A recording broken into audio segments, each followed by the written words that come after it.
চৈত্র মাসের তাপের প্রখর এত বেশি যেন মাছ, মাংস কোনো কিছুই খেতে একদমই ভালো লাগে না। বিশেষ করে আমার ও আমার ফ্যামিলির সবার একদমই মাছ, মাংস খেতে ভালো লাগছে না। আর ঈদের যে একটা ভাইব থাকে যে বিভিন্ন রকমের রিচ ফুডগুলো খাওয়া, সেগুলো থেকে বের হয়ে আসা একটা মেইন ফ্যাক্ট হয়ে দাঁড়িয়েছে। কোনো কিছুই তো খেতে ভালো লাগছে না। মনে হচ্ছে পাতলা ডাল সাথে একটু টক জাতীয় কিছু খাই। তারপরেও প্রতিদিন তো আর এক রকমের খাবার ভালো লাগে না। তাই আজকে হচ্ছে ছুরি শুটকি মাছগুলোকে আমি একটু রান্না করেছিলাম।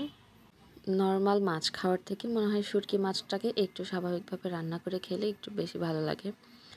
তো বরাবরের মতোই আমি শুটকি মাছটাকে মানে ছুরি শুটকি নিয়েছি এখানে, সেগুলোকে ছোটো ছোটো করে কেটে নিয়ে এর মধ্যে কিন্তু বেশ ময়লাও থাকে, মাথা এবং পেটের দিকে ময়লা থাকে। সেই মাথাসহ পেটের যে ময়লাগুলো সেগুলো ফেলে দিয়ে তারপর ছোটো করে কেটে নিয়েছি। এবার শুকনো খোলায় ২-৪ মিনিট ভেজে নিতে হবে।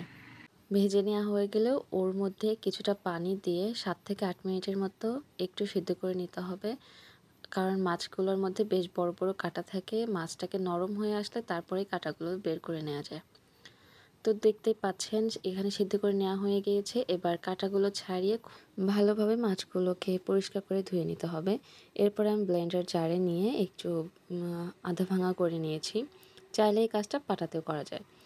এবার কড়াইতে বেশ কিছুটা তেল, পেঁয়াজ, রসুন, কাঁচামরিচ, জিরা ধনিয়ার গুঁড়া, হলুদের গুঁড়া, শুকনো মরিচের গুঁড়া, স্বাদ অনুযায়ী লবণ সব কিছু দিয়ে ভালোভাবে কষিয়ে নিতে হবে। এখানে আমি সাদা সয়াবিন তেলটা ব্যবহার করেছি কারণ আমার কাছে সরিষার তেলটা অ্যাভেলেবেল ছিল না। যদি সরিষার তেল থাকতো তবে আমি সেক্ষেত্রে সরিষার তেলটাই দিতাম। সরিষার তেলে শুটকি মাছ খেতেই কিন্তু বেশি ভালো লাগে। কিছু আস্ত জিরাও দিয়েছি, এটা দিলেও ভালো একটা ফ্লেভার আসে। আর সব কিছুকে এবার ভালোভাবে কষিয়ে নিতে হচ্ছে। আর এই কষানোর কালারটা এত সুন্দর এসেছে, মাশাআল্লাহ, দেখে মনে হচ্ছিল এভাবে যেন খেয়ে ফেলি। তারপরে এর মধ্যে মাছগুলোকে দিয়ে আবারও ভালোভাবে ৪ থেকে ৫ মিনিট একটু নাড়াচাড়া করে নেব। যদি নিচের দিকে লেগে আসে তবে সেক্ষেত্রে কিছুটা পানি দিয়ে দিতে হবে, কারণ এখানে পোড়া পোড়া লাগানো যাবে না। তারপরে ভালো করে কষিয়ে নেওয়া হয়ে গেলে সিদ্ধর জন্য কিছুটা পানি দিয়ে চুলার আঁচটাকে একদম লোতে রেখে বেশ কিছুটা সময় নিয়ে এগুলোকে সিদ্ধ করতে হবে।